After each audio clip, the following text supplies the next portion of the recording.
देखिए प्यारे बच्चों, अब हम लोग क्या करेंगे, खंड ब सेट 5 का खंड ब के वर्णात्मक प्रश्नों को हल करेंगे। ठीक है, तो इसमें जो पहला प्रश्न दे रखा है, यदि बिंदुओं 0,1 बिंदु 5, -3 और x, 6 से समदूरस्थ है तो x का मान ज्ञात करना है। देखिए आपको पेपर में डायग्राम जरूर बना पड़ेगा, मतलब ठीक है। तो यहाँ पे आप मान लीजिए ये है और ये बिंदु बी है।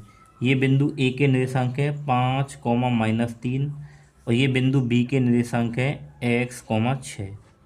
अब बोला क्या है क्वेश्चन में कि यदि बिंदु 0,1 ये 0,1 है ना, इन दोनों के बीच में कहीं स्थित है जो इनसे समान दूरी पर है। तो मान लो यहाँ पे स्थित है, तो मैं ये P मान लेता हूँ इसके निर्देशांक। ठीक है, तो इसके निर्देशांक कितने, मतलब इस बिंदु को मैंने P मान लिया, तो इसके निर्देशांक 0,1 हमें दे रखे। अब वो ये कह रहा है कि अगर ये P यहाँ से समान दूरी पर है और यहाँ से समान दूरी पर है तो हमें निकालना है x का मान। ठीक है, तो जब भी ऐसा क्वेश्चन आए तो आपको क्या करना है, यानी इसके बीच की दूरी और बराबर इसके बीच की दूरी। ठीक है, ये हमें यहाँ पे करना होगा। तो हम लोग यहाँ पे क्या करेंगे, देखिए कि AP के बीच की दूरी बराबर, AP के बीच की दूरी बराबर PB के बीच की दूरी, PB के बीच की दूरी। ठीक है, अब देखिए AP के बीच की दूरी अगर आप यहाँ पे निकाल रहे हो, ठीक, तो देखिए तो क्या लगाएंगे सूत्र, √ x1 - x2 का स्क्वायर प्लस y1 - y2 का स्क्वायर और बराबर PB के बीच की दूरी। तब भी हमें सूत्र ये लगाना पड़ेगा कि x1 - x2 का स्क्वायर प्लस y1 - y2 का होल स्क्वायर। बस आपको ये देखना है। अब देखिए AP कह रहे हैं ना, तो देखिए हमें इन बिंदुओं को लेना है। तो हमारे पास ये x1 होगा, ये y1 होगा और ये x2 होगा और ये y2 होगा। समझ गए, इन दोनों के लिए हमारे पास x1 क्या होगा, ये होगा। ठीक, √ तो x1 क्या होगा 5 माइनस x2, तो x1 y1 और ये x2 0 होगा। ठीक है, प्लस y1 - y2, तो y1 ये है और y2 ये है। ठीक है, तो y1 का मान क्या है, -3 और -y2 कितना है, -1 का स्क्वायर। ठीक है, देखिए अगर आप यहाँ पे इनको लिख भी सकते हो, देखो ये क्या होगा हमारे पास में x1 और ये y1 और ये x2 होगा और ये y2 होगा। लेकिन जब मैं यहाँ PB लिखूंगा तो PB के लिए x1 होगा, ये y1 होगा और फिर x2 होगा और ये y2 होगा। ये ध्यान रखना है हमें। ठीक है, √ अब देखो PB, तो PB के लिए ये क्या होगा x1, तो x1 कितना 0 और -x2, तो x2 ये होगा x प्लस y1, तो y1 तो ये होगा इसके लिए 1 और -y2 क्या होगा 6 होगा। ठीक है, अब इसको हल करते हैं। ठीक है, 5 में 0 हटाएंगे तो ये 5 बचेगा, तो 5 का स्क्वायर और ये हो जाएगा -4 का स्क्वायर और बराबर ये हो जाएगा -x का स्क्वायर और प्लस या -5 का स्क्वायर। ठीक है, अब यहाँ पे देखिए इसको अगर हल करें तो हल हो जाएगा थोड़ा सा, 5 का वर्ग हो जाएगा 25, 4 का वर्ग 16 और ये हमारे पास x² और ये 5 का वर्ग 25। ठीक है, हमें रूट हटाना है तो हम लोग क्या करेंगे, दोनों तरफ वर्ग करेंगे। तो दोनों ओर वर्ग करने पर, दोनों ओर वर्ग करने पर, तो जब दोनों तरफ वर्ग करेंगे तो √ देखिए इन दोनों को जोड़ लीजिए तो ये हो जाएगा 6 और 5 11, 41 हो जाएगा। कितना हो जाएगा 41। ठीक है, तो इसका वर्ग बराबर x² प्लस 25 का वर्ग। जब वर्ग करेंगे तो ये रूट कट जाएगा, इससे ये भी रूट कट जाएगा, जहाँ बचेगा 41 बराबर x² प्लस का 25। ठीक है, अब क्या होगा, अब इस 25 को इधर ले आइए, तो 41 माइनस 25 बराबर x², तो ये 6 बचे। ठीक है, और यहाँ पे 16, ये x²। ठीक है, अगर हम यहाँ से क्या निकालें, देखो इसको सीधा कर लेते हैं, x² बराबर 16, तो यहाँ से जब मैं x निकालूंगा, ठीक है, तो हमारे पास में क्या आ जाएगा, प्लस माइनस √16, तो x बराबर क्या आ जाएगा, +- 4। तो यही हमारे पास क्या होगा, उत्तर हो जाएगा। ठीक है। तो x का मान क्या आ जाएगा, +-4 आ जाएगा। तो आपको ना इस तरीके से इस क्वेश्चन को करना है, ठीक है। चलिए इससे आगे वाला क्वेश्चन देखते हैं।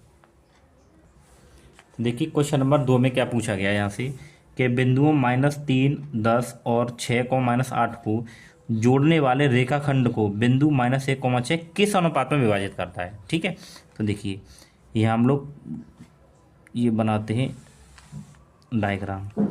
ये आप यहाँ पे ए मान लो या बी मान लो। तो बिंदु ए के निर्देशांक कौन है, -3, 10। बिंदु बी के 6, -8 है। अब ये कह रहा है इन दोनों बिंदुओं को जोड़ने वाला एक बिंदु है, तो बीच में मान लेते हैं, चलो हम यहाँ पे पी है वो, और उसके निर्देशांक हमें दे रखे हैं -1, 6। लेकिन उसमें पूछा ये है कि ये जो बिंदु पी है इन दोनों को किस अनुपात में बांटता है, किस अनुपात में बांटता है यहाँ पे, ठीक है। तो हम लोग क्या करते हैं, इसको मान लेते हैं कि ये इसको ये k/1 में बांटता है। किस में बांटता है, k/1 में। तो हम लोग यहाँ पे लिखेंगे माना कि बिंदु P तो P की जगह क्या है, -1, 6। बिंदु P बिंदुओं कौन कौन से बिंदु हैं, A और B। तो बिंदुओं A इसके संख्या -3, 10 तथा B और 6, -8 को k/1 के अनुपात में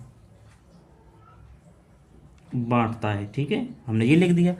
अब हम लोग क्या लगाएंगे यहाँ पे, विभाजन सूत्र, ठीक है। तो विभाजन सूत्र कैसे लगाएंगे, यहाँ पे लिखेंगे बिंदु P के निर्देशांक, बिंदु P के निर्देशांक। तो बिंदु P के निर्देशांक के लिए ना विभाजन सूत्र लगाएंगे यहाँ पे। वो क्या होता है विभाजन सूत्र हमारे पास में, देखिए ये होता है mx + mx बटा m1 और प्लस m2, ठीक है। तो यहाँ पे 1 और 2 और यहाँ पे आता है 2, 1, कॉमा, ठीक। फिर यहाँ पे आता है my + my और बट्टे में m1 + m2, यहाँ 1, 2 और यहाँ पे 2, 1। ये हमें सूत्र यहाँ पे लगाना है, ठीक है। अब देखिए बिंदु P के जो निर्देशांक है वो हमें क्या दे रखे हैं, -1, 6 बराबर, ठीक है। अब चलिए देखो m1 m2 क्या हमारे पास में, ये जो k है ना ये m1 है, ये क्या है m1 है हमारे पास, ठीक है। तो मैं यहाँ लिख देता हूँ कि चलो मान लेते हैं कि जो m1 बराबर k है ये कॉमा और m2 बराबर क्या है 1 है, ठीक है। और ये हमारे पास में क्या है x1 y1 और x2 और y2, ठीक है। अब लगाइए सूत्र में m1, तो m1 मतलब क्या है, देखिए m1 मतलब k है गुणा x2, तो x2 क्या हमारे पास में 6 प्लस m2, तो m2 कितना है 1 गुणा x1 कितना है -3, ठीक, बट्टा m1 + m2। m1 का मान क्या माना है हमने, k माना है, और m2 क्या माना है 1, ठीक है। अब है m1 y2, तो m1 का मान क्या है k गुणा y2 कितना है -8 प्लस m2 कितना है हमारे पास में 1 और y1 कितना है 10, ठीक है, बट्टा m1 + m2, तो m1 k है और प्लस 1, ठीक है। यहाँ तक क्लियर होगा सभी का। अब इसके बाद देखिए -1, 6 बराबर, तो k की दर गुणा करेंगे हो जाएगा 6k प्लस ये हो जाएगा, देखिए माइनस हो जाएगा तो -3 एकम 3 और ये k + 1, ठीक है। यहाँ भी करेंगे तो देखो ये हो जाएगा -8k प्लस 10 एकम 10 और ये k + 1, ठीक है। अब हमें क्या निकालना है, वो अनुपात निकालना। तो हम लोग क्या करें, देखिए यहाँ से ना किसी एक को बराबर कर लेते हैं। तो यहाँ से अब ना किसी को भी बराबर कर लो, देखिए इसके बराबर ये माना जाएगा और इसके बराबर ये माना जाएगा। आप किसी को भी बराबर कर सकते हो। चलो हम इस पहले को ही कर ले रहे हैं। तो -1 बराबर ये कि 6k और -3 और बट्टे k + 1, ठीक है। अब देखो k की गुणा किधर करेंगे हम लोग, इधर इससे, तो -1 की गुणा k से करेंगे तो माइनस का k हो जाएगा, माइनस प्लस माइनस और 1 का गुणा इससे करेंगे तो 1, बराबर 6k और -3। ठीक है, अब हम लोग क्या करें, देखिए के को एक तरफ कर लेते हैं, तो इस के को इधर ले आएंगे तो माइनस के, और ये हो जाएगा माइनस का 6k और माइनस का 3, ये इधर आ जाएगा तो प्लस का 1। ठीक, अब ये हो जाएंगे हमारे पास माइनस के 7k और माइनस प्लस माइनस यानी माइनस के 2, तो माइनस से माइनस खत्म हो जाएगा। तो हमारे पास क्या बचा, 7k बराबर का 2, तो k बराबर क्या आ जाएगा 2/7। तो k बराबर हमारे पास जो अनुपात क्या आया 2/7 आया है। अब हम इसको किस में लिख देंगे, अनुपात में। ठीक है, तो हमारे पास आ गया k बराबर 2/7। ठीक है, तो हमारे पास में जो अनुपात होगा हम यहाँ पे लिखेंगे अतः अनुपात बराबर 2/7। ठीक है प्यारे बच्चों, तो ये इस तरीके से आपको क्वेश्चन करना था। ठीक है, चलिए यहाँ पे ना आप लोग इसके बराबर इसको भी मान सकते हैं, तब भी उत्तर आपका एक ही आएगा, अलग नहीं आएगा। ठीक है, अब हम लोग आगे वाला क्वेश्चन करते हैं। तो देखिए इसके बाद में हमारे पास में क्या है, सी क्वेश्चन। तो इसमें हम लोगों को क्या निकालना है, तो देखिए ये कह रहा है सिद्ध कीजिए, तो हमें इसके बराबर ये सिद्ध करना है। तो हम लोग ये वाली साइड ले लेते हैं, LHS लेने पर। ठीक है, लीजिए, तो ये क्या हमारे पास में 1 - 10a और बटे 1 - cot a का होल स्क्वायर। ठीक है, अब देखो हम लोग यहाँ क्या कर सकते हैं, एक काम कर सकते हैं कि देखिए हमें पता है क्या कि cot a बराबर क्या होता है 1/10a। भाई ये होता है हमारे पास में एक सूत्र, cot a बराबर क्या होता है 1/10a। तो मैं यहाँ पे क्या करूँ, देखिए 1 - 10a अपॉन 1 इस कोटि की जगह मैं लगा दूँ यहाँ पे 1/10a। ठीक है, और उसके बाद क्या करें, ऊपर तो ऐसे ही रहने दें 1 - का 10a और बट्टे में देखो इसकी गुणा इधर करेंगे, क्योंकि एलसीएम लेके हल करेंगे तो 10a हो जाएगा और ये 1 होगा ऊपर, और बट्टे में क्या होगा 10a होल स्क्वायर। ठीक है, अब क्या होगा भाई, ये इस 10a की कहाँ ऊपर गुणा होगी। ठीक है, तो जब ऊपर 10a की गुणा होगी तो इसको हम लिखेंगे 10a और ब्रैकेट में 1 - 10a और बट्टे में क्या है यहाँ पे 10a - 1। ठीक है, और ये स्क्वायर। ठीक, अब देखिए हम लोग यहाँ पे एक काम कर सकते हैं, क्या काम कर सकते हो, काम आप ये कर सकते हो कि यहाँ से हम लोग क्या करेंगे, माइनस कॉमन ले लेते हैं। कहाँ से, यहाँ से। अब मैं यहाँ से नीचे से माइनस कॉमन ले लूँ या ऊपर से माइनस कॉमन ले लूँ। देखिए मैं ऊपर से कॉमन लेता हूँ माइनस, यहाँ से अगर मैं माइनस कॉमन लूँगा तो ये माइनस बाहर आ जाएगा, तो ये कहाँ पे आ जाएगा 10a के आगे। जब यहाँ से माइनस कॉमन लूँगा तो ये आ जाएगा, और ब्रैकेट में क्या हो जाएगा फिर ये 10a, ये हो जाएगा 10a - 1 हो जाएगा। ठीक है, और बट्टे में हमारे पास क्या है 10a - 1 और ये पूरे का स्क्वायर। ठीक, अब यहाँ पे क्या होगा, देखिए 10a - 1 और 10a - 1 तो इससे ये कट जाएगा, तो यहाँ आपके पास क्या बचेगा, यहाँ बचेगा देखिए -10a का स्क्वायर। भाई यही तो बचेगा, इससे ही कट गया। तो अब जब हम इसका स्क्वायर करेंगे तो ये प्लस हो जाएगा और ये हो जाएगा हमारे पास में 10 स्क्वायर a, और यही हमें यहाँ पे देखिए लेके आना था। तो ये हमारे पास में क्या आ गया, ये हमारे पास साइड आ गई कौन सी RHS। तो हम लोग यहाँ पे लिख देंगे कि LHS बराबर RHS। ठीक है, तो ये हमारे पास इसका उत्तर हो गया। अब हम लोग इससे आगे वाला क्वेश्चन देखते हैं। देखिए प्यारे बच्चों, इसके बाद में इसका डी क्वेश्चन है, इसको हमें करना है। तो ये क्या कह रहा है, बारंबारता बंटन से हमने माध्य निकालनी, क्या निकालनी है माध्य का। ठीक है, तो सबसे पहले तो हम लोग क्या बनाएंगे, सारणी बनाएंगे। तो यहाँ पे क्या लिखेंगे वर्ग अंतराल। ठीक है, वर्ग अंतराल, और उसके बाद में क्या लिखेंगे बारंबारता दूसरे कॉलम में। तो बारंबारता को हम लोग F से दर्शाते हैं। ठीक, उसके बाद में लिखेंगे संचयी बारंबारता, संचयी बारंबारता, और संचयी बारंबारता को हम लोग CF से दर्शाते हैं। ठीक है, तो ये इस तरीके से बन गई हमारे पास में सारणी। अब देखिए क्या है, 0 से 10 पहली बारंबारता, 0 से पहला बारंबारता 0 से 10 है, फिर 10 से 20 है, और फिर क्या है 20 से 30 है, फिर 30 से 40, और लास्ट में क्या है 40 से 50। ठीक है, ये हो गया। इसके लिए हमारे पास बारंबार तक 7 है, इसके लिए 9 है, और यहाँ पे 19 है इसके लिए, और इसके लिए 15, और फिर लास्ट में 7। संचय बारंबार निकालेंगे तो पहले 7 आएगा, 7 को इसमें जोड़ेंगे तो 9 और 7 कितना हो जाएगा 16, 16 और 19 कितना हो जाएगा 35, 35 और 15 50, 50 और 7 57। ठीक है। अब यहाँ पे हम लोग क्या निकालेंगे एन, यानी कि बारंबारताओं का योग। तो इन सभी को अगर हम जोड़ दें, देखो 9 और 7 16, 16 और 19 कितना हो जाएगा 35 और 15 50 और 7 57। ठीक है। अगर देखिए संचय बारंबारताओं का लास्ट वाला पद और बारंबारताओं का योग, अगर देखिए ये यहाँ पे 57 आएगा, कितना आएगा 57। ठीक है, यहाँ पे 57 आएगा। ठीक, तो देखिए यानी कि संचयी बारंबारता का लास्ट वाला पद और बारंबारताओं का योग अगर दोनों बराबर है तो यहाँ तक हमारा क्वेश्चन सही है। हम लोग निकालेंगे n/2। तो n/2 अगर निकालेंगे तो n कितना है 57/2, और जब देखिए 2 का भाग करेंगे तो 2 दूनी 4, 1 बचेगा, और 1 17 हो जाएंगे, और 2 8 16, फिर भाग पूरा 28.5 हो जाएगा। अब हम देखेंगे कि 28.5 इस संचयी बारंबारता में कहाँ मिलेगा हमें। 16 में नहीं मिलेगा, 35 में मिलेगा। ठीक है, तो इस 35 के जस्ट सामने वाला जो वर्ग अंतराल होगा ये हमारे पास क्या होगा माध्यक वर्ग।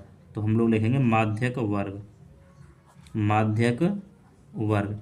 तो माध्यक वर्ग हमें क्या मिला है 20 से 30। ठीक है, और इस माध्यक वर्ग के सामने ये f होता है, और इसके सामने जो संचयी बारंबारता है इसके जस्ट ऊपर वाला नंबर हमारे पास क्या होता है CF होता है। ठीक है, समझ गए। अब इसके बाद देखिए हम लोग क्या निकालेंगे, पहले L। तो वर्ग जो माध्यक वर्ग है ना उसमें पहले वाला जो नंबर होता है वो हमारे पास क्या होता है L होता है, तो L 20 हो जाएगा। अब H निकालते हैं क्योंकि ये सूत्र में लगानी हमें। तो H क्या होती है वर्ग, जो माध्यक वर्ग है इन दोनों के बीच का जो अंतर है, तो ये 20 से 30 हो रहा है, तो 10 का अंतर है ना, तो 10 आएगा। ठीक है, फिर हम लोगों को देखिए F कितना दे रखा है, यहाँ लिख लेते हैं। तो F बराबर हमारे पास 19 है, और ये CF कितना है, तो CF बराबर कितना है 16 है। अब हमें क्या लगाना है, सूत्र लगाना है, किसका, माध्यिका का। ठीक है, तो हम लोग यहाँ कर लेते हैं। ठीक है, तो देखिए माध्यिका का सूत्र क्या होता है, तो माध्यिका बराबर होता है L प्लस n/2 माइनस का CF और बट्टे में F और गुणे में H, ये होता है। ठीक है, तो L कितना हमारे पास 20 है, प्लस n/2 का मान कितना है 28.5। ठीक है, और माइनस CF कितना है देखिए हमारे पास 16 है, और बटे F का मान क्या लगाएंगे 19, गुणा H, तो H का मान कितना है 10। अब इसको हल करिए तो ये आ जाएगा 20 और प्लस 28.5 में से हम लोग क्या करना है, इसको घटाना है। तो इसमें से अब इसको घटाएंगे तो ये बचेगा 12.5 बटे 19। ठीक, और गुणे में 10। अब आगे क्या करना है हमें, तो ये 20 और प्लस इन दोनों की गुणा कराएंगे तो ये हमें मिलेगा कितना, एक इतना मिल जाएगा। ठीक है, पीछे 0 आएगी, लेकिन पॉइंट एक मतलब ये है ना 0.1 अंक बाद है, तो 0.1 अंक बाद लगाएंगे तो यहाँ आ जाएगा, और बट्टे में कितना है 19। ठीक है, अब देखिए पॉइंट के बाद 0 को तो लिखते नहीं है, तो हम लोग इस पूरे को हटा देते हैं यहाँ पे, तो गुणा करने पर केवल 125 आएगा। ठीक है, ये मैंने आपको समझाने के लिए रखा था। 19 का अगर इसमें हम भाग करेंगे, ठीक है, तो 19 का अगर इसमें भाग करेंगे तो 19 का देखिए अगर इसमें भाग करेंगे तो ये आ जाएगा 6.578। ठीक है, आप लोग भाग करके देख सकते हो, और जब इन दोनों को जोड़ाएगा तो 26.578 ये हमें उत्तर मिलेगा। ठीक है प्यारे बच्चों, समझ गए। तो ये हमारा हो गया इस क्वेश्चन का पूरा हल। ठीक है, अब इससे आगे वाला क्वेश्चन देखते हैं। अब देखिए हमें यहाँ पे ये कह रहा है सिद्ध कीजिए कि 3√2 एक अपरमेय संख्या है। ठीक है, तो हम लोग क्या करते हैं, इसका उल्टा मान के चलते हैं। माना कि 3√2 एक परमेय संख्या है। ठीक है, ये मान लिया हमने। अगर ये एक परमेय संख्या है तो हम लोग क्या करेंगे, इसके बराबर में इसको P/Q के रूप में मानेंगे। तो देखिए ये अगर एक परमेय संख्या है तो हम लोग इसको क्या लिखेंगे, P/Q के रूप में। तो 3√2 बराबर P/Q। ठीक है, जहाँ P और Q क्या है, सहभाज्य संख्या है, तो जहाँ पे लिखेंगे हम लोग, जहाँ P व Q क्या है, सह अभाज्य संख्या है, सह अभाज्य संख्या है, और यहाँ पे क्या है, Q not is equal to 0 होगा, ठीक है ना, यानी Q 0 नहीं होगा। ठीक, अब हम लोग क्या करेंगे, देखिए ये जो √2 है ना हमारे पास, ये कहाँ पे आ जाएगा, देखिए ये इसके बटे में किस में आ जाएगा ये। अब देखिए यहाँ पे क्या होगा, जो 3 है ये इसके भाग में आ जाएगा, तो यहाँ पे √2 बराबर हमें मिलेगा P/3Q हो जाएगा। ठीक है, देखिए अगर हम लोग यहाँ देखें कि √2 बराबर क्या है, P/3Q, तो देखिए ये एक परिमेय संख्या है, जब इसके बराबर है तो ये भी परिमेय संख्या है, तो हम लोग यहाँ पे हम लोग लिखेंगे क्या, तो देखिए यहाँ क्या लिखेंगे, तो हम लोग यहाँ पर ये कह सकते हैं कि जब P/Q क्या एक परिमेय संख्या है, ठीक है, जब P/Q एक परिमेय संख्या है, जब P/Q एक परिमेय संख्या है तो ये भी हमारे पास क्या होगी, परिमेय संख्या होगी, तो P/3Q भी एक परिमेय संख्या होगी। ठीक है, लेकिन भाई √2 तो एक अपरिमेय संख्या है, लेकिन √2 एक अपरिमेय संख्या है, अतः हमारी कल्पना क्या है, गलत है। ठीक है, अतः हमारी कल्पना गलत है। ठीक है, अतः हमारी कल्पना गलत है, और 3√2 एक अपरिमेय संख्या है। ठीक है, तो आपको इस तरीके से ऐसे क्वेश्चनों को करना है। ठीक है, चलिए अब हम लोग आगे वाला क्वेश्चन करते हैं। देखिए प्यारे बच्चों, इसके बाद में पहले का F है, तो हमसे कह रहा है संख्याओं 120 और 315 का हमें क्या निकालना है, LCM यहाँ पे निकालना है। ठीक है, तो देखो हम लोग क्या करें, ये 120 है, इसके भी हम लोग क्या कर लेते हैं, फैक्टर कर लेते हैं। तो देखो 2 से 2 छक्के 12, फिर 60, और फिर 2 तिया 36 बार, और फिर 2 से करेंगे ये 15 बार, और 3 पंजे 15, और 5 एकम 5। ठीक है, दोनों तरीके, एक या तो हम डायरेक्ट निकाल लेते या फिर इनको अलग अलग गुणनखंड करके, फिर 315।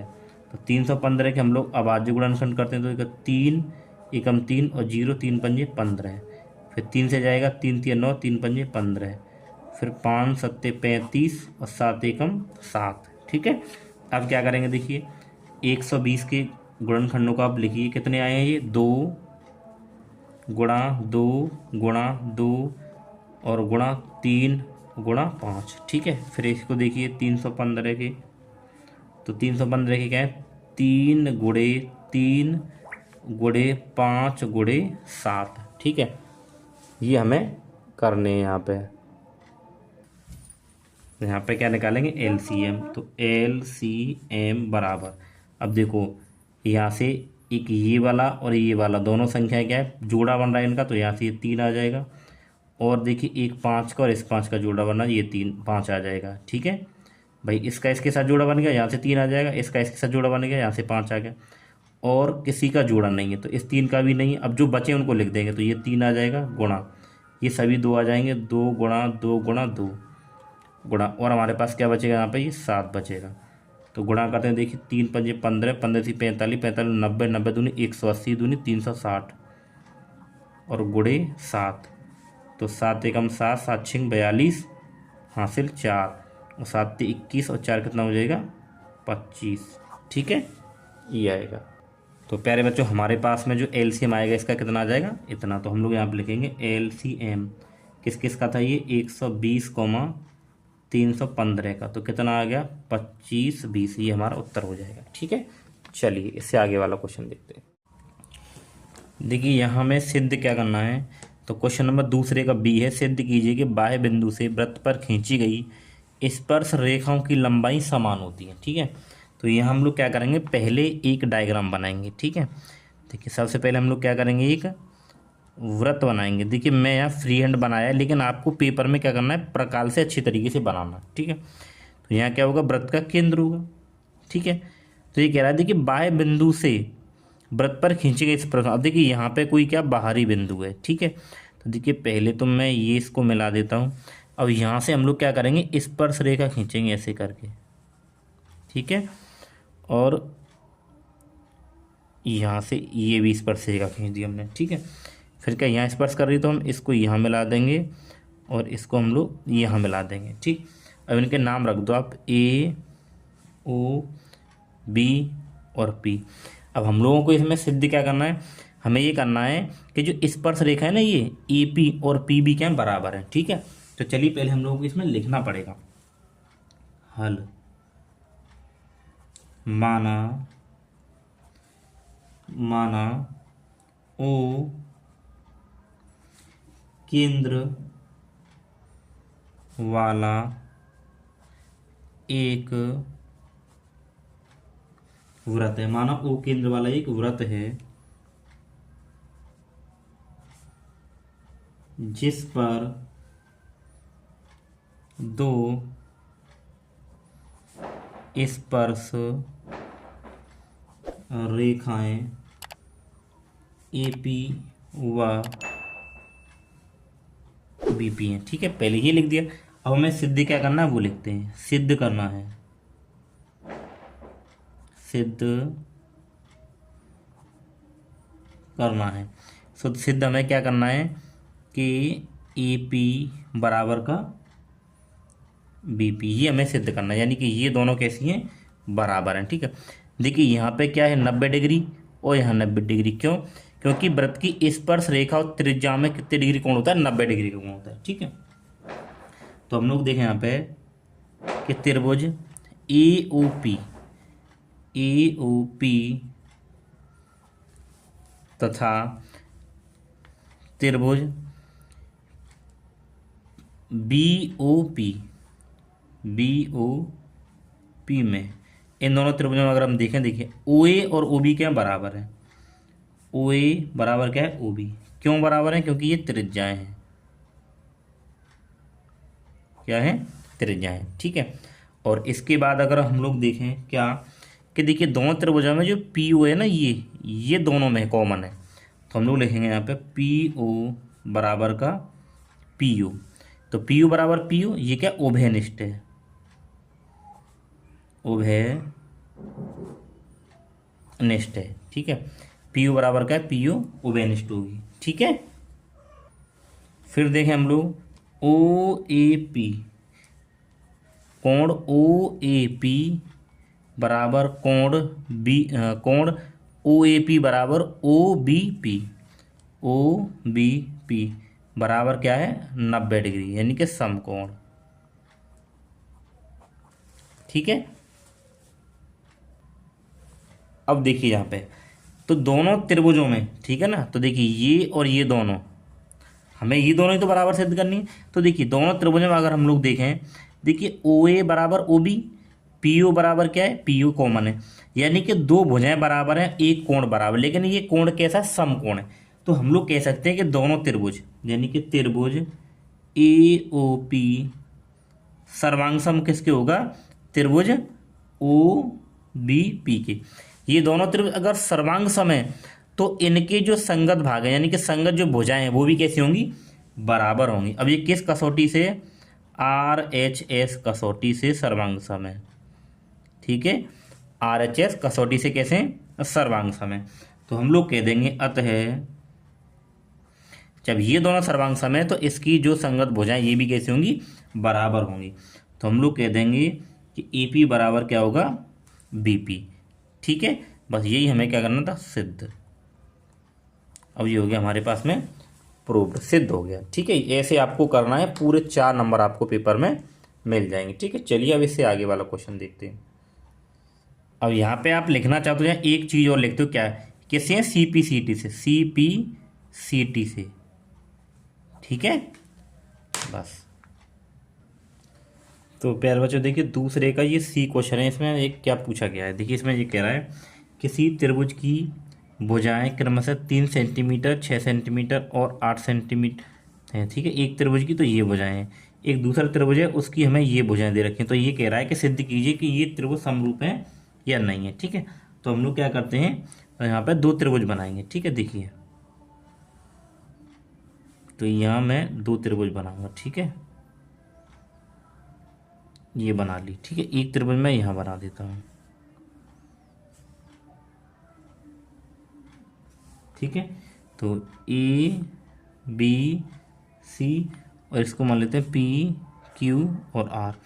अब ये कह रहा है समरूप है, तो देखिए अगर ये समरूप होंगे तो इनकी जो भुजाओं का जो अनुपात है वो कैसा आना चाहिए, बराबर आना चाहिए। तो हम कह देंगे कि समरूप है। तो देखो जो पहला ये जो त्रिभुज है, ठीक है, तो यहाँ पे देखिए पहला त्रिभुज, पहले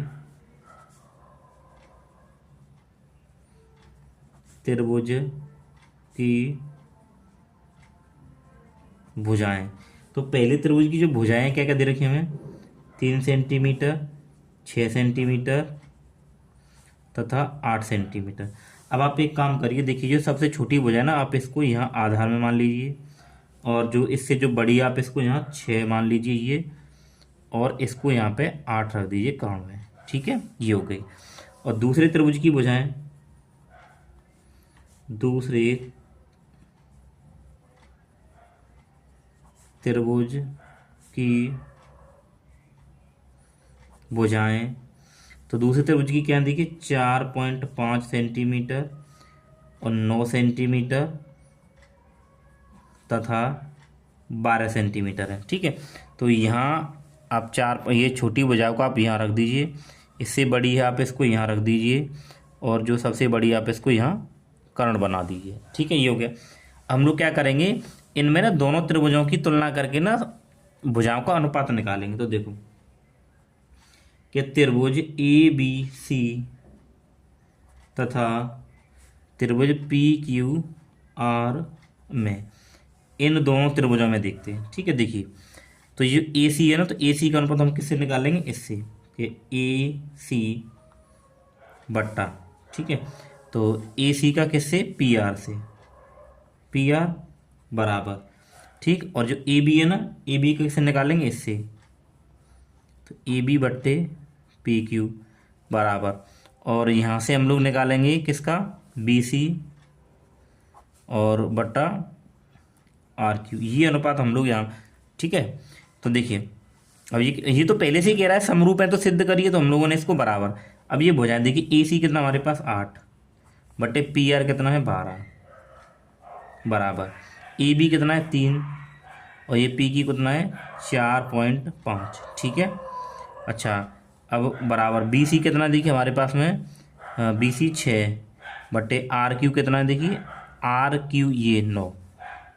ठीक, इसको देखिए अगर हल करें तो पॉइंट लगा के यहाँ 0 बढ़ा लो आप, तो देखिए 4 से काटेंगे, 4 दूनी 8 और 4 तिया 12, 2 बट्टे 3 आई बराबर। यहाँ देखेंगे तो ये कट जाएगा, देखिए 15 दूनी 30 और 15 सी 45, 2 बट्टा 3 बराबर। देखिए ये कटेगा कैसे, 3 3 दूनी 6 और 3 तिया 9, 2 बट्टे 3। तो यहाँ पे हम क्या देख रहे हैं कि ये त्रिभुज की जो भुजाएं हैं ना उनका अनुपात क्या है, यहाँ बराबर मिल रहा है हमें, क्या मिल रहा है, बराबर मिल रहा है। तो हम लोग क्या कह देंगे कि दोनों त्रिभुज कैसे समरूप हैं। ठीक है, तो यहाँ पे लिखेंगे हम लोग त्रिभुज, तो यहाँ हम लोग कह देंगे त्रिभुज ए बी सी तथा त्रिभुज पी क्यू आर कैसे हैं, ऐसे मत लिखिए आप, इसको ऐसे लिखिए, त्रिभुज ए बी सी समरूप है त्रिभुज किसके, पी क्यू, किस कसौटी से, भुजाओं का अनुपात यानी S S S S S S से। ठीक है, बस हमें यही यहाँ पे करना था। ठीक है, हो गया। चलिए अब इससे आगे वाला प्रश्न देखते हैं।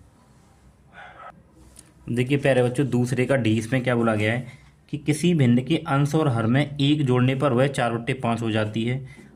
यदि अंश और हर में 5 घटा दिया जाए तो भिन्न 1/2 हो जाती है, वो भिन्न निकालनी है। ठीक है, तो हल, तो यहाँ पे हम लोग लिखेंगे माना, ठीक है, माना भिन्न का अंश बराबर x और हर बराबर आप y, तो भिन्न क्या होगी हमारे पास में, तो भिन्न बराबर क्या होगी, x बट्टे वाई, अंश बट्टे हर के हिसाब से क्या होगी, x बट्टे वाई। अब पहली शर्त क्या है, अंश और हर में से 1 घटा दो, तो x - 1 और y माइनस 1, ठीक है। नहीं, जोड़ना है, अंश और हर में 1 जोड़ना है, क्या करना है, जोड़ना है। तो वह 4/5 हो जाती है, 4/5। तो कैंची वाली गुणा कराइए, 5x हो जाएगा और प्लस 5 एकम 5 बराबर ये 4y हो जाएगा और प्लस 4 एकम 4, ठीक है। अब ये 5x और ये इधर आ जाएगा माइनस का 4y बराबर ये कितना है 4, ये 5 इधर चला जाएगा, तो ये हमारे पास बचेगा 5x माइनस 4y बराबर -1। इसको समीकरण नंबर 1 मान लीजिए, ठीक है। चलिए अब दूसरी शर्त देखिए क्या है। दूसरी शर्त, तो दूसरी शर्त क्या देखिए कि यदि अंश और हर में से 5 घटाया जाए तो 1/2 हो जाती है भिन्न, ठीक है। तो दूसरी शर्त क्या है, तो देखिए x/y, इसमें से हमें 5 घटाना है, इसमें से भी 5 घटाना है, तो ये भिन्न हमारे पास 1/2 हो जाती है। अब कैंची वाली गुणा करेंगे ऐसे करके, तो 2 की गुणा 1 से करेंगे कितनी हो जाएगी 2x माइनस फिर 2 पंजी 10 बराबर, तो y एकम y, 1 की गुणा y से करेंगे फिर -5 आ जाएगा, ठीक है। तो ये हो जाएगा 2x, इधर ये माइनस का y बराबर और ये इधर आ जाएगा तो प्लस का 10, तो 2x माइनस y बराबर ये हो जाएगा, प्लस का 5 बचेगा यहाँ पे, ठीक है। आप इसको समीकरण नंबर 2 मानिए। अब आप एक काम करिए, समीकरण 1 व 2 को हल करना है, लेकिन हल आप कैसे कर सकते हो, आपके पास एक तो विलोपन विधि है और एक प्रतिस्थापन विधि है, आप कोई सी विधि से आप इसको हल कर सकते हो, ठीक है। अब यहाँ देखिए, अगर मैं यहाँ विलोपन विधि लगाता हूँ तो देखिए या तो x का पद बराबर है या y का पद, तो देखिए यहाँ 5x यहाँ 2x है बराबर नहीं है, यहाँ 4y है और ये y है बराबर नहीं है, तो हम लोग क्या करें, अगर जिस पद को आप बराबर करना चाहें तो चलो मैं y के पद को बराबर कर रहा हूँ, तो यहाँ 4 है ना और यहाँ 1 है, तो मुझे यहाँ पे किससे से गुणा करना पड़ेगा 4 से, तो मैं यहाँ पे कितने से गुणा करूँ 4 से, तो मैं यहाँ पे लिख दूंगा समीकरण 2 में 4 से गुणा करने पर, और जब मैं समीकरण 2 में 4 से गुणा करूँगा तो देखो 4 दूनी 8x और ये हो जाएगा 4y बराबर 4 पंजे 20, ये होगी समीकरण नंबर 3। अब समीकरण 3 व 1 को हल कर लीजिए, तो हम क्या करें समीकरण 3 से 1 को घटा देते हैं, चलिए यहाँ करते हैं, ठीक है। तो यहाँ लिखेंगे समीकरण 3 से 1 को घटाने पर, तो समीकरण 3 क्या है हमारे पास में, 3 हमने ये निकाला था कि 8x और -4y बराबर 20, और एक क्या है ये कि 5x माइनस 4y और बराबर -1। अगर हम इसको घटाएंगे तो ये माइनस हो जाएगा, ये प्लस हो जाएगा और ये प्लस हो जाएगा, तो ये दोनों कट जाएंगे, तो ये इसमें से ये घटेगा तो 3x बचेंगी बराबर, और ये कितना हो जाएगा 21, तो 3 से ये कटेगा 7 बार, तो x बराबर कितना आ गया 7 आ गया, ठीक है। अब इस x के मान को ना आप लोग किसी में भी रख दीजिए, चाहे 1 में 2 में 3 में, तो हम लोग क्या रखते हैं 1 में रख लेते हैं, चलो ठीक है। तो यहाँ पे लिखेंगे x का मान समीकरण 1 में रखने पर, तो समीकरण 1 क्या है 5x माइनस 4y बराबर -1, तो 5 गुणा x का मान 7 और -4y बराबर -1, तो 7 पंजे 35 और -4y बराबर -1, ठीक है। अब देखिए आप इसको इधर लेके जाइए, तो ये हो जाएगा माइनस का 4y बराबर -1, इधर आएगा तो माइनस का 35 हो जाएगा, तो माइनस का 4y बराबर हो जाएगा माइनस का 36, तो माइनस से माइनस खत्म, और y बराबर 4 से ये 9 बार कट जाएगा, तो y बराबर कितना आ गया 9 आ गया, ठीक है। तो y का मान 9 आ गया। अब हमें क्या निकालनी है भिन्न, तब भिन्न, तो भिन्न बराबर क्या मानी थी x/y, x का मान कितना आया 7 और y का मान कितना है 9, तो हमारे पास भिन्न हो जाएगी 7/9, ठीक है बच्चों। आपको इस क्वेश्चन को इस तरीके से हल करना था, ठीक है। चलिए अब हम लोग देखेंगे इससे आगे वाला क्वेश्चन। अब हमें क्या करना है देखिए, दूसरे का ई है ये, तो दूसरे की ई में हमें क्या करना है समीकरण के हल करने, हल का मतलब इसके जो मान है वो निकालने हैं। तो देखिए 9x² माइनस का 3x और -2 बराबर 0, तो देखो 9 की गुणा 2 से करेंगे तो 9 दूनी 18, तो ऐसी संख्या में तोड़ो कि गुणा करने पर 18 आए, ठीक है। 6 18, 6 18 और 6 में से 3 घटाएंगे तो 3 बच जाएंगे। ठीक है, तो जो है 9x² माइनस के 6x और प्लस के 3x और माइनस के 2 बराबर 0। ठीक है, यहाँ से हम लोग क्या करेंगे, देखिए 3x कॉमन लेंगे। जब 3x कॉमन लेंगे, 3 3 9, 3x बचेगा और 3 दूनी 6 यानी 2 बचेगा। यहाँ से प्लस का 1 कॉमन लेंगे, 3x माइनस 2 बराबर 0। ये दोनों ब्रैकेट सेम है तो यहाँ से 3x माइनस 2 हो जाएगा और दूसरे ब्रैकेट में क्या हो जाएगा, 3x प्लस 1 बराबर 0। ठीक है, तो 3x माइनस 2 बराबर 0 एक बार, और एक बार 3x प्लस 1 बराबर 0। तो यहाँ से हम लोग निकालेंगे 3x बराबर 2 हो जाएगा। जब x का मान निकालेंगे 2/3 ही हो जाएगा। ठीक है, एक मान यहाँ से आ जाएगा कि 3x बराबर -1, और जब x निकालेंगे तो माइनस और ये भाग में जाएगा, ये हो जाएगा। ठीक है, तो हमारे पास में जो समीकरण के हल है ना, ये हो जाएंगे। ठीक है, अब इससे आगे वाला क्वेश्चन हम लोग देखते हैं। अब देखिए दूसरे का जो f है उसमें हमें क्या पूछा है। ठीक है, तो इसमें देखो दे रखा है, वह AP ज्ञात कीजिए जिसका तीसरा पद 16 है और सातवां पद क्या है, 5वें पद से 12 अधिक है। तो सबसे पहले हम लोग एक काम करते हैं, क्या काम करते हैं, हल। यहाँ पे लिखेंगे माना AP का प्रथम पद A तथा सार्व अंतर क्या है, D है। अब हमें देखो क्या क्या दे रखा है, हमें यहाँ पे ये दे रखा है कि तीसरा पद मतलब A3 बराबर क्या है, 16 है। ठीक है, जब A3 बराबर 16 है तो देखिए मैं इसको व्यापक रूप में क्या लिखूंगा, ये A3 है ना, तीसरा पद है तो हम इसको लिखेंगे A प्लस 2D, एक कम करके लिखते हैं यानी कि 16, समीकरण नंबर 1 मान लो। अब आगे वो क्या कह रहा है, सातवां पद यानी कि A7 बराबर 5वें पद से 12 अधिक है, तो 5वां पद मतलब A5। ठीक है, अब देखो हमें यहाँ बनाना क्या है, सातवां पद 5वें पद से 12 अधिक है, तो ये पहले से 12 अधिक है तो हमें बराबर करना है, तो हम लोग यहाँ 12 जोड़ लेंगे।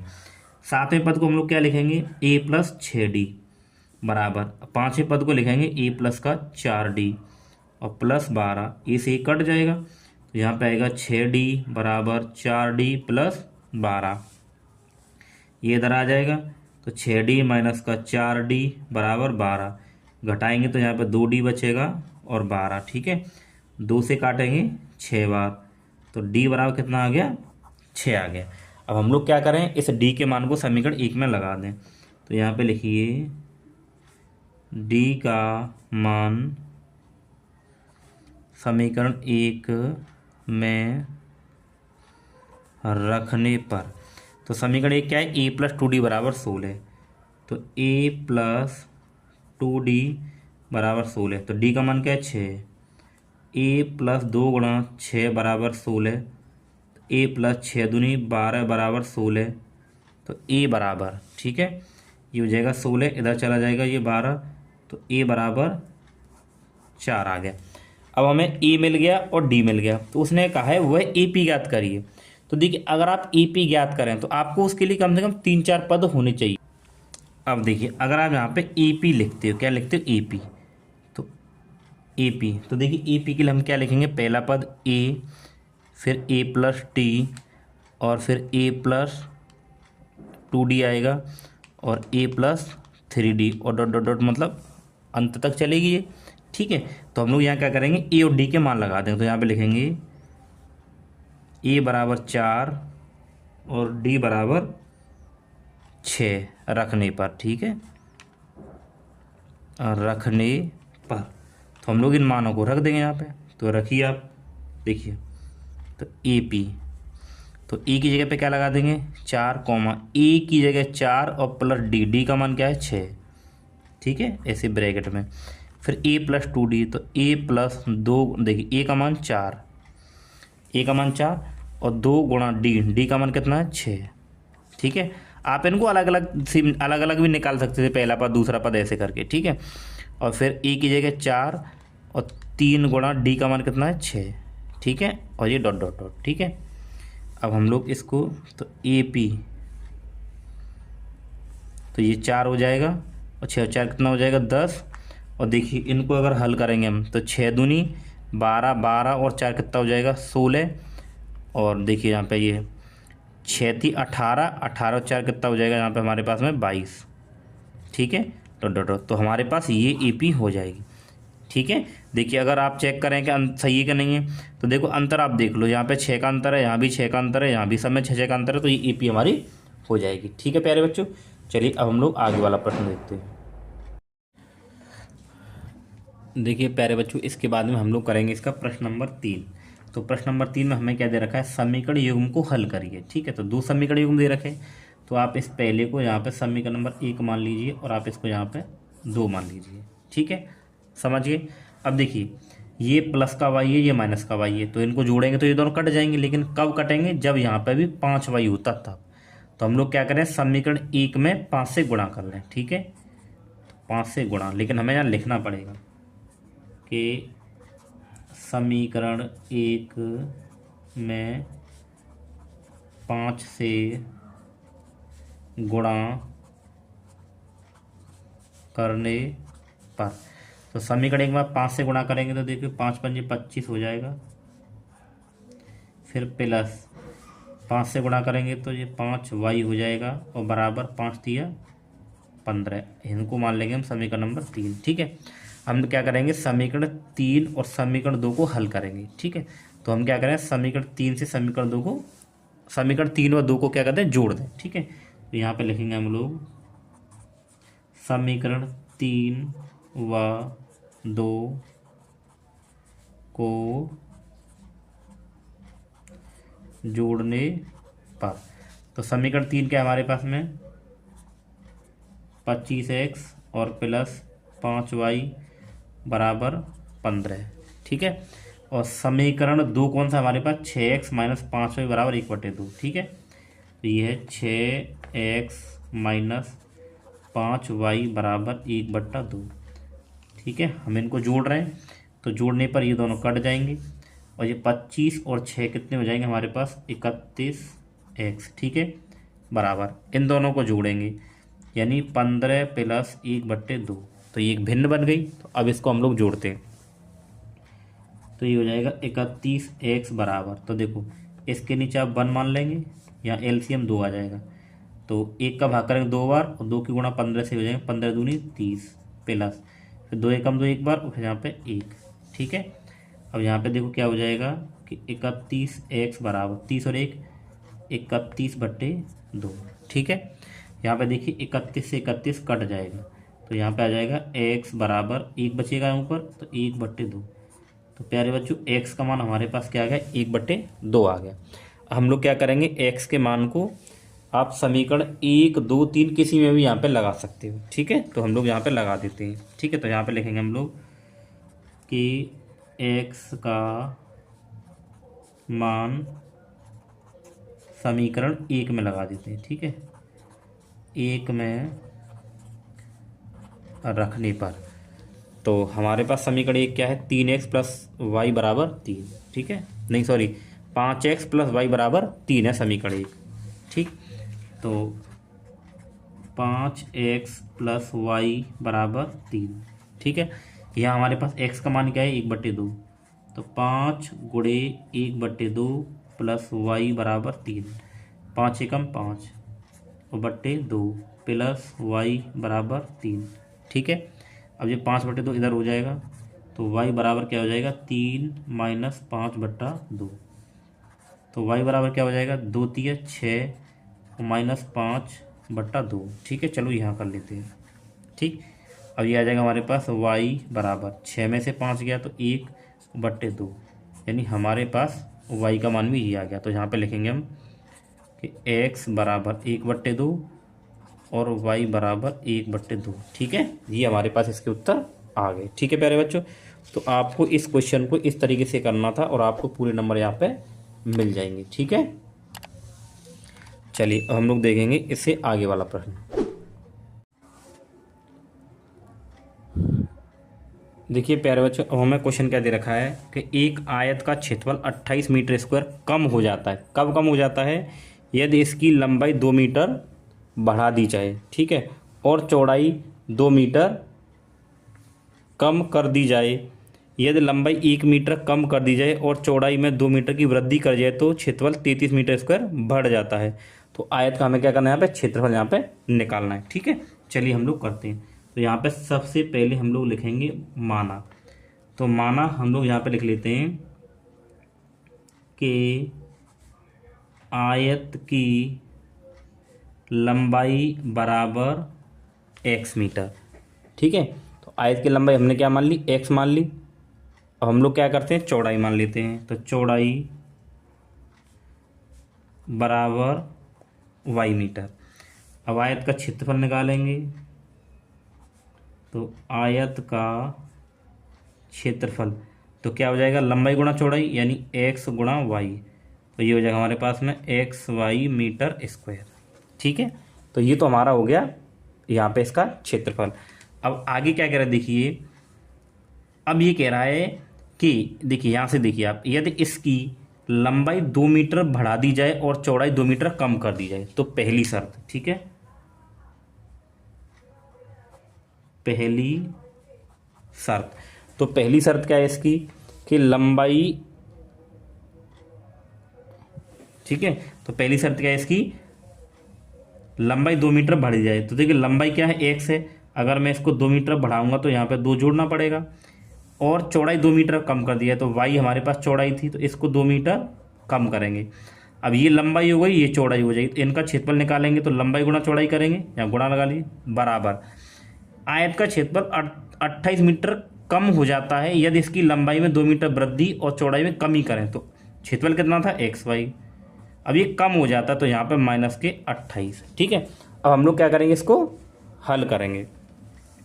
तो देखो x की गुणा y से करेंगे तो ये हो जाएगा XY, फिर x की गुणा इससे करेंगे तो 2x और ये प्लस का 2y और माइनस के 4 बराबर XY और माइनस के 28, ठीक है। ये आ गया।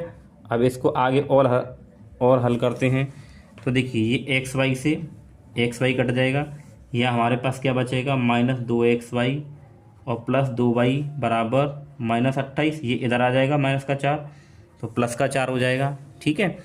और यहाँ माइनस का 2x प्लस 2y बराबर, यहाँ से देखिए माइनस प्लस माइनस यानी माइनस का 24 बचेगा। तो यहाँ से माइनस का 2 कॉमन ले लें तो x माइनस का y बराबर माइनस का 24। तो माइनस देखिए से कट जाएगा और 2 से कटेगा 12 बार, ठीक।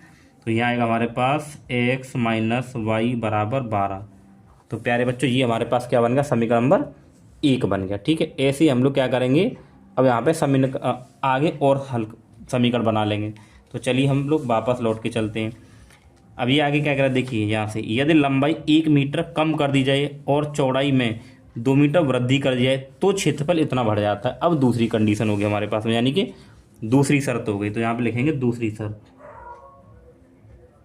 दूसरी शर्त, तो दूसरी शर्त में वो क्या कह रहा था देखिए, दूसरी शर्त में वो कह रहा है कि लंबाई में 1 मीटर कम कर दें और चौड़ाई को 2 मीटर बढ़ा दें। तो लंबाई क्या है? x है तो इसको 1 मीटर कम करेंगे और चौड़ाई y है तो इसको 2 मीटर बढ़ा देंगे। तो जो क्षेत्रफल है क्या आया था पहले? XY, और ये क्षेत्रफल इस बार 33 मीटर कर बढ़ जाता है, ठीक है, ये बनेगा।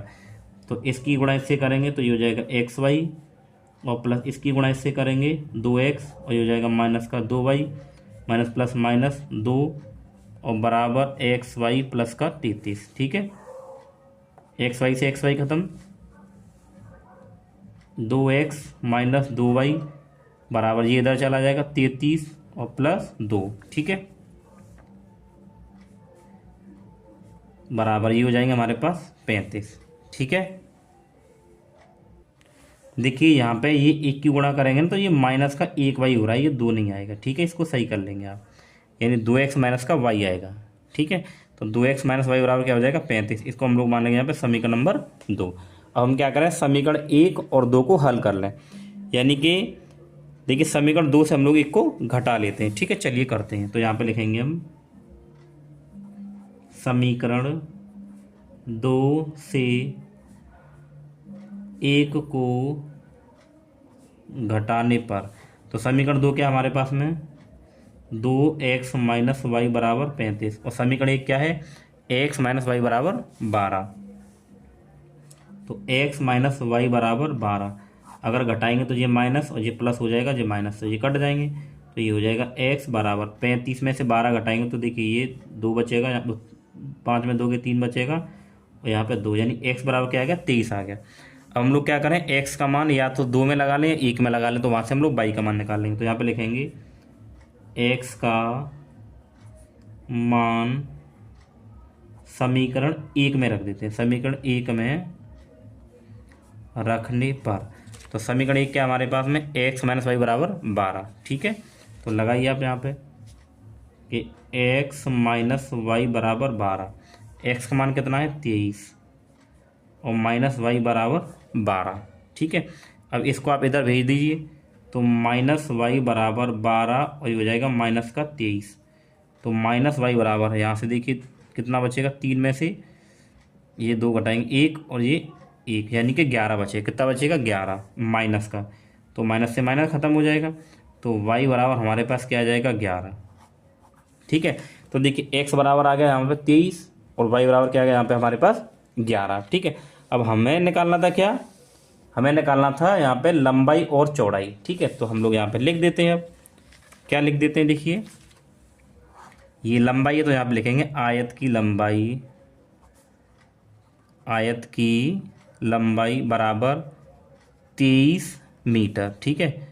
और आयत की चौड़ाई, तो आयत की चौड़ाई बराबर 11 मीटर, ठीक है बच्चों।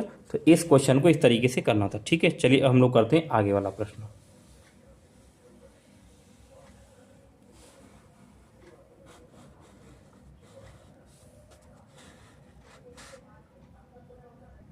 अब देखिए प्यारे बच्चों, प्रश्न नंबर 4 क्या कह रहा है यहाँ से, ठीक है।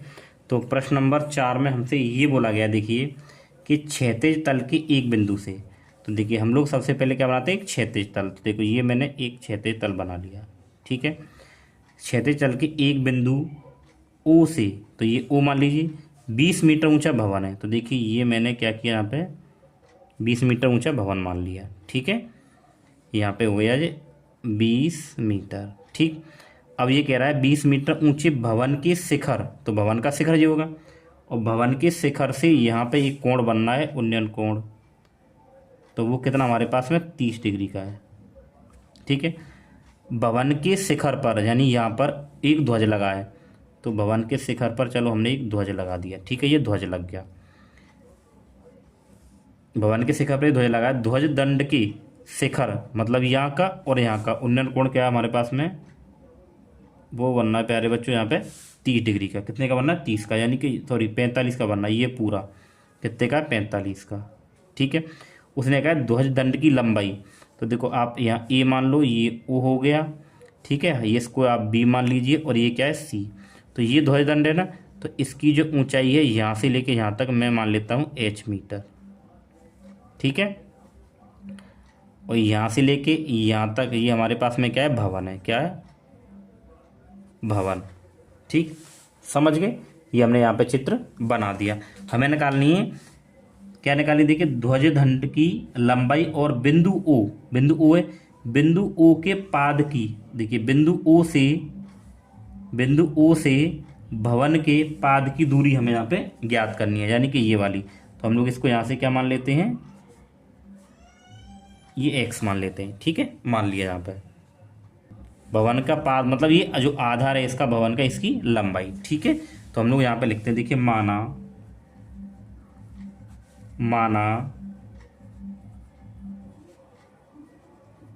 ध्वज दंड की लंबाई बराबर h मीटर है, ठीक है, मैं ये मान लेता हूँ। ध्वज दंड की ऊंचाई मैंने क्या मान ली, लंबाई क्या मान ली है h मीटर है, जो कि मुझे यहाँ पे निकालनी है। तो सबसे पहले हम लोग क्या करेंगे, त्रिभुज इस वाले में, ठीक है, और यहाँ पे हम लोग ये लिखते हैं, और यहाँ एक और चीज़ लिख देते हैं, देखिए यहाँ पे कि बिंदु ओ से भवन के पाद की दूरी बराबर क्या मान लिया मैंने यहाँ पे x, तो मैं इसको x मीटर मान लेता हूँ। ठीक है, चलिए हम लोग आएंगे, देखिए त्रिभुज ए ओ बी में, इसने में त्रिभुज ए ओ बी में, तो त्रिभुज ए ओ बी में अगर हम लगाएंगे यहाँ पे तो 10 30 बराबर 10 30 10 थीटा मतलब लंब बट्टे आधा, तो लंब क्या है यहाँ पे बी ओ बट्टे आधार क्या है ए ओ। ठीक है, तो 10 30 का मान क्या होता है 1/√3 बराबर बी ओ कितना है 20 बट्टे ए ओ क्या है x है। तो कैंची वाली गुणा करेंगे, एक इधर जाएगा ये, तो x बराबर हो जाएगा 20/√3। ठीक है, आप इसको समीकरण नंबर 1 मान लीजिए। ठीक है, फिर हम लोग क्या करेंगे, यहाँ पे लगाएंगे अब त्रिभुज ए ओ सी में, ए ओ सी में, तो त्रिभुज ए ओ सी में क्या हो जाएगा 10 45 बराबर, तो 10 45 बराबर क्या हो 10 थीटा मतलब लंब, अब लंब हमारे पास में क्या होगा ये पूरा होगा यहाँ से लागे मतलब सी ओ। ठीक है, तो सी ओ और बट्टे में ए ओ। ठीक है, तो देखिए 10 45 मतलब एक होता है सी ओ, तो अगर आप यहाँ देखें सी ओ, तो सी ओ क्या हमारे पास में, देखिए मैं यहाँ लिख देता हूँ सी ओ बराबर क्या होगा यहाँ से बी ओ और प्लस बी सी, ये तो होगा हमारे पास में। तो देखिए सी ओ की जगह मैं क्या लगा दूंगा यहाँ पे बी ओ और प्लस बी सी और बट्टे ए ओ क्या हमारे पास में एक्स है, तो यहाँ पे हम लोग क्या लगा, चलो अभी ए ओ लगा लेते हैं। ठीक है, अब इसको हल करते हैं, तो देखिए 1 बराबर बी ओ, तो बी ओ हमारे पास क्या है 20 है, तो 20 लिख देंगे प्लस बी सी, तो बी सी यहाँ से यहाँ तक क्या है एच है। ठीक है ना, अब देख रहे हो ना बी सी यहाँ से यहाँ तक कितनी एच है, तो ये एच लिख देंगे हम लोग इसकी पे, और बट्टा ए ओ क्या है यहाँ से यहाँ तक एक्स, तो ये हमने यहाँ पे एक्स लिख दिया। ठीक है, अब इसको आगे हल करते हैं, तो इसकी इधर गुणा करेंगे 1 से, तो ये हो जाएगा x बराबर 20 प्लस का h। तो हम लोग देखें समीकरण 1 से x बराबर क्या था 20√3, तो यहाँ पे x का मान लगा देंगे 20√3 बराबर 20 प्लस का h निकालना है तो ये 20 इधर आ जाएगा, तो 20√3 माइनस 20 बराबर h। तो इसको यहाँ से देखो 20 अगर कॉमन लेंगे तो √3 और -1 बराबर h, इसको सीधा लिख देते हैं कि h बराबर 20√3 -1। ठीक है, तो यही हमारा उत्तर भी दे रखा है आपके अनसॉल्ड में। ठीक, अब देखिए हम लोग यहाँ लिख देते हैं, ये क्या है ध्वज दंड। ठीक है ना, h ध्वज दंड है, तो ध्वज दंड की लंबाई, तो ध्वज दंड की जो लंबाई होगी वो कितनी हो जाएगी 20√3 -1 मीटर। ठीक है, और उसने एक और चीज़ पूछी थी क्या कि बिंदु ओ से भवन के पाद की दूरी, तो वो क्या थी x थी, तो x का मान तो हमारे पास ये आया था, तो यही हमारे पास में हो जाएगी। ठीक है, तो हम यहाँ पे लिखेंगे कि बिंदु ओ से भवन के पाद की दूरी बराबर क्या हो जाएगी 20, ये हो जाएगी ना, तो हो जाएगी यहाँ से 20√3 मीटर, यही हमसे पूछा था। ठीक है प्यारे बच्चों, तो ये हमारा पूरा क्वेश्चन सॉल्व हो गया। अब हम लोग इससे आगे वाला क्वेश्चन सॉल्व करते हैं। देखिए प्यारे बच्चों, इसके बाद जो क्वेश्चन नंबर 4 था उसका अथवा क्या कह रहा है, एक नदी के पुल के किसी बिंदु से नदी के सम्मुख किनारों के अवनमन कोण हमें दे रखे हैं। ठीक है, तो देखिए इसका डायग्राम कैसे बनेगा। अब देखिए प्यारे बच्चे, इसमें क्या पूछा है, एक नदी के पुल के किसी बिंदु से नदी के सम्मुख किनारों के अवनमन कोण क्रमशः 30 और 45 है। यदि पुल के किनारों से 4.5 मीटर की ऊंचाई पर हो। ठीक है ना, यदि पुल किनारों से, तो देखिए सबसे पहले हम लोग क्या करेंगे नदी बनाते हैं, तो देखिए ये हमारे पास क्या एक नदी है। ठीक है, और यहाँ पे क्या देखिए एक पुल है। ठीक, और वो कह रहा है अवनमन कोण, तो अवनमन कोण कहाँ से बनते हैं ऊपर से बनते हैं, तो ये अवनमन कोण बन जाएंगे मेरे पास में ये इस तरीके से। ठीक है, ऊपर एक दृष्टि रेखा मतलब एक रेखा खींचेंगे हम लोग यहाँ पे, तो देखिए अवनमन कोण मतलब यहाँ 30 बनना है, तो ये हमारे पास 30 बनेगा, और यहाँ पे 45 है ये, तो यहाँ भी क्या बनेगा 45 बनेगा। ठीक है, और ये हमारे पास क्या है, पुल है, तो पुल की ऊंचाई कितनी है, 4.5 मीटर। तो आप इसको ए मान लीजिए, ये बी है, ये सी है, और ये डी है, और ये क्या है, ई है, और ये क्या हमारे पास यहाँ पे एफ है। ठीक है, ये है, हमें निकालनी है। अब देखिए यहाँ से यहाँ तक हम दूरी मान लेते हैं, ये एक्स है, और यहाँ से लेके यहाँ तक क्या है, ये हमारे पास में वाई है। हमें नदी की चौड़ाई ये एक्स वाई निकालनी है। ठीक है, तो यहाँ पे लिख देंगे हम, माना नदी की चौड़ाई, तो यहाँ से लेके यहाँ तक होगी, नदी की चौड़ाई क्या है, ए बी है। ठीक है, तथा पुल क्या है, पुल ई एफ है हमारे पास में। ठीक है, पुल ई एफ है, जिसकी ऊंचाई कितनी है, 4.5 मीटर है। ठीक है, ये हमें थोड़ा सा यहाँ पर लिखना पड़ेगा। ठीक, अब हम लोग क्या करेंगे, पहले इस त्रिभुज में लगाते हैं। तो त्रिभुज ए एफ ई में, ए एफ ई में, तो त्रिभुज ए एफ ई में अगर हम देखें तो 10 30 बराबर लंब बट्टे आधा, तो लंब क्या है, ई एफ, बट्टे आधार क्या है यहाँ पे, ए एफ।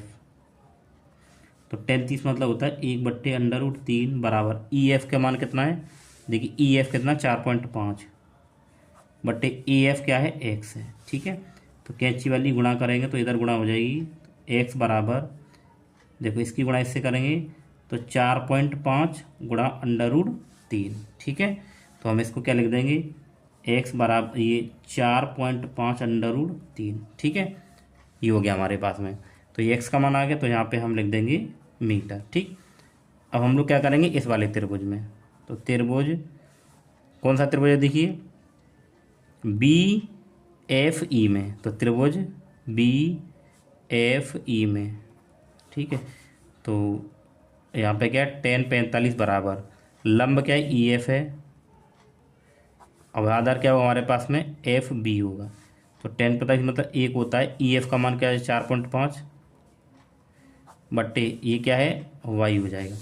तो वाई की गुणा इधर करेंगे तो वाई बराबर 4.5 मीटर। ठीक है, हमें निकाली थी नदी ए बी की चौड़ाई। ठीक है, तो देखो नदी की चौड़ाई, तो नदी की चौड़ाई क्या है, नदी की चौड़ाई ए बी होगी, क्या होगी, ए बी। तो ए बी बराबर, तो ए बी बराबर क्या होगा, ए एफ प्लस का एफ बी। ठीक है, ए एफ और प्लस का एफ बी, तो ए एफ क्या है, यहाँ से एक्स है और ये वाई है, तो हम लोग यहाँ पे लिख सकते हैं कि ए बी बराबर एक्स प्लस वाई। तो ए बी बराबर एक्स का मान कितना, 4.5 √3 प्लस, और वाई कितना हमारे पास, 4.5। ठीक है, अब यहाँ से हम लोग क्या करें, देखिए मान लगा लेते हैं। देखिए √3 का मान लगा लेंगे हम लोग क्या, 1.732। ठीक है, या पहले यहाँ पे एक काम करते हैं, 4.5 को कॉमन ले लेते हैं। तो देखो 4.5 को जब मैं कॉमन लूँगा यहाँ से, √3 प्लस 1 बचेगा। ठीक है, ए बी बराबर, तो देखिए यहाँ से 4.5 क्या कॉमन लिया है, तो √3 का मान 1.732 होता है प्लस 1। ठीक है, तो ए बी बराबर 4.5 गुणे, इन दोनों को जोड़ेंगे तो 2.732 हो जाएगा। ठीक है, अब देखिए इन दोनों, अब हमें इस पूरे की गुणा करनी है, तो ए बी बराबर, देखो जब हम इस पूरे की गुणा यहाँ पे करेंगे तो ये हमारे पास में कितना आ जाएगा, देखिए तो प्यारे बच्चे जब इसकी गुणा करी जाएगी तो ये हमारे पास उत्तर मिलेगा 12.294 मीटर। ठीक है, तो ये हमारी नदी की चौड़ाई हो जाएगी, समझ गए। ठीक है, चलिए अब इससे हम लोग आगे वाला क्वेश्चन करते हैं। देखिए प्यारे बच्चों, अब हमारे पास में 5वां क्वेश्चन है। क्या दे रखा है, 14 सेंटीमीटर भुजा के ठोस लकड़ी के घन को छीलकर एक महत्तम गोला बनाया जाता है। ठीक है ना, तो छिली हुई लकड़ी का हमें आयतन निकालना है। ठीक है, तो देखिए ये घन की भुजा है, चलिए करते हैं। ठीक है, तो घन की भुजा क्या दे रखी है हमें, घन की भुजा। तो घन की भुजा हमारे पास में क्या दे रखी है, इसको हम ए, घन की भुजा को हम लोग ए मान लेते हैं। तो घन की भुजा ए बराबर 14 सेंटीमीटर। ठीक है, तो छील कर एक महत्तम गोला बनाया जाता है। ठीक है, तो इसकी जो भुजा होगी ना, वही हमारे पास में क्या गोले की त्रिज्या होगी, मतलब गोले का व्यास होगी। ठीक, तो गोले का व्यास, गोले का व्यास, तो गोले का व्यास कितना हो जाएगा, यही हो जाएगा 14 सेंटीमीटर। अगर मैं यहाँ से त्रिज्या निकालूंगा तो त्रिज्या आर बराबर व्यास बट्टे 2 होती है, तो 14/2 हो जाएगा, तो आर बराबर हो जाएगा 7 सेंटीमीटर। ठीक है, तो ये हमारे पास में क्या आ गई, उसकी त्रिज्या आ गई। ठीक है, अब हमारे पास क्या होगा, देखिए हमें निकालना है छिली हुई लकड़ी का आयतन। तो देखिए छिली हुई लकड़ी का आयतन कैसे निकालेंगे, छिली हुई लकड़ी का आयतन। तो छिली हुई लकड़ी का आयतन हम कैसे निकालेंगे, जो घन है ना, तो घन के आयतन में से हम लोग क्या निकालेंगे, गोले का आयतन यहाँ से घटा देंगे। तो घन का आयतन, घन का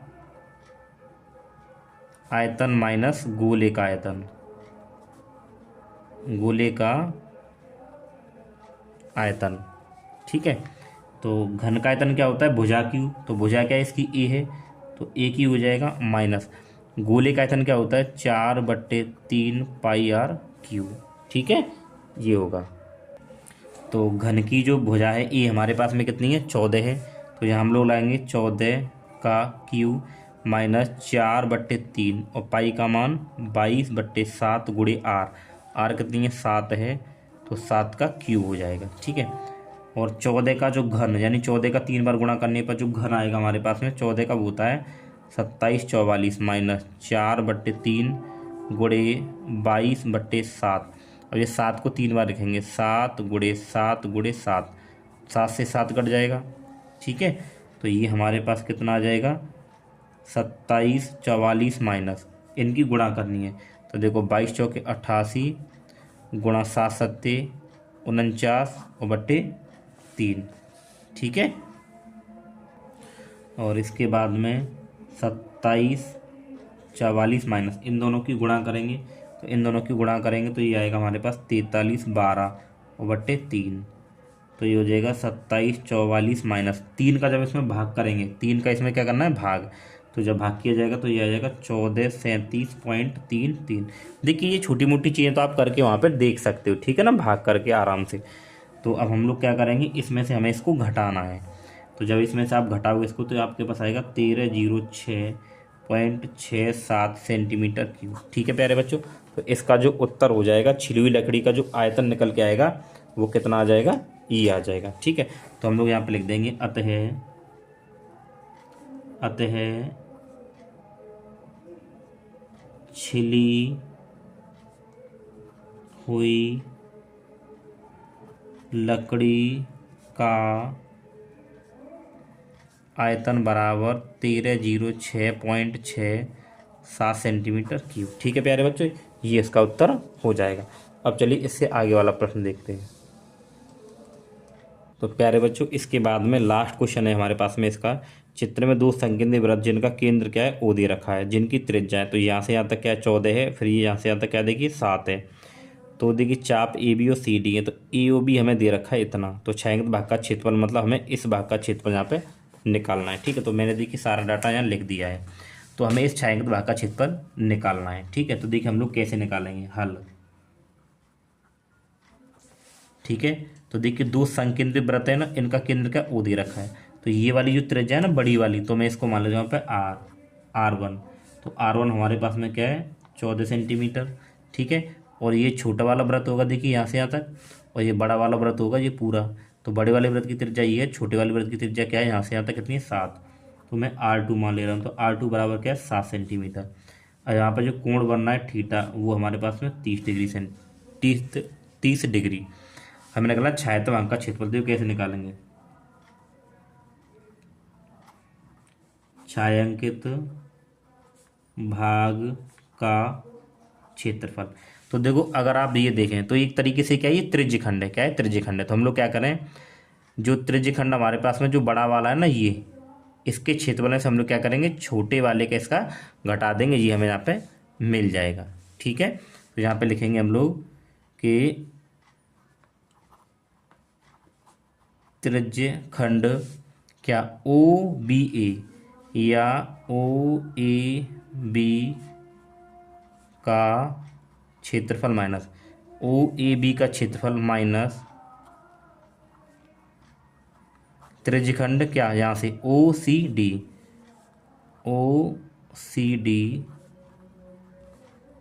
का क्षेत्रफल, ये हमें यहाँ पे सूत्र लगाना पड़ेगा। ठीक है, चलिए करते हैं।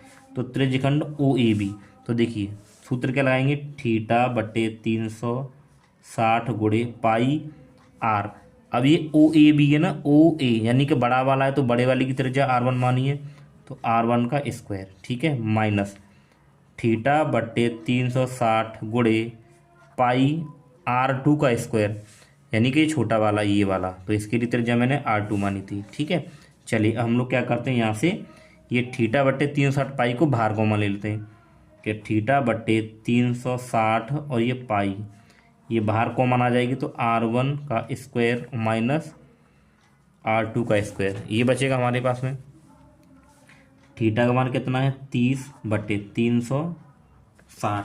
ठीक है, और यहाँ हम लोग जो पाई का मान है वो क्या लगा लेते हैं, तो पाई का मान हम लोग लगा लें 22/7, क्योंकि हमें दे ही नहीं रखा क्या लगाना है, नहीं दे रखा तो 22/7 लगा लेंगे। ठीक है, और यहाँ पे गुणा R1, तो देखिए R1 हमारे पास में क्या है, 14 है, तो R1 हम लोग लगा देंगे 14 का स्क्वायर माइनस R2 कितना है 7, तो 7 का वर्ग।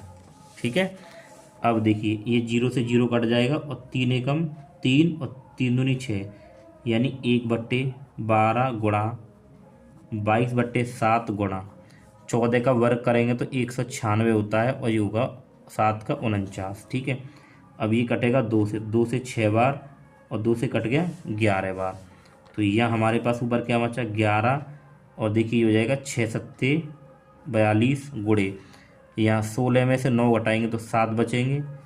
ठीक है, यहाँ और ये हो गया 8 में 4 गए तो 4, यहाँ पे 147 बच गया। ठीक है, अब देखिए ये 7 से कट जाएगा, देखिए 7 6 42 और 7 दूनी 14, 7 एकम 7, तो क्या आ गया ऊपर 11 गुणा 21/6। ठीक है, इसको हल करेंगे तो 11 एकम 11 हासिल 1, और 11 दूनी 22 और 1 23/6। हम लोग 6 की क्या करेंगे भाग, तो यहाँ 6 की भाग कर लेते हैं कि 231 में, तो 6 तिया 18, 13 में से 8 के 5, और ये 6 8 48, और 11 से 8 के 3 पॉइंट लगाओ 0, और 6 पंजे 30, कितना आ गया, जब इसका इसमें भाग करेंगे तो ये आ रहा है 38.5, और ये क्या है सेंटीमीटर स्क्वायर। तो प्यारे बच्चों इसका जो उत्तर हो जाएगा वो 38.5 सेंटीमीटर स्क्वायर हो जाएगा। तो ठीक है, तो प्यारे बच्चों ये हमारा इस सेट नंबर 5 का अनसॉल्व्ड का पूरा सॉल्यूशन हो गया। ठीक है, सो अगर आप चैनल पर नहीं तो सब्सक्राइब करें। ठीक है, और जितने भी अनसॉल्व्ड हैं हम लोग आपको कराते रहेंगे। ठीक है, चलिए मिलते हैं नेक्स्ट वीडियो में।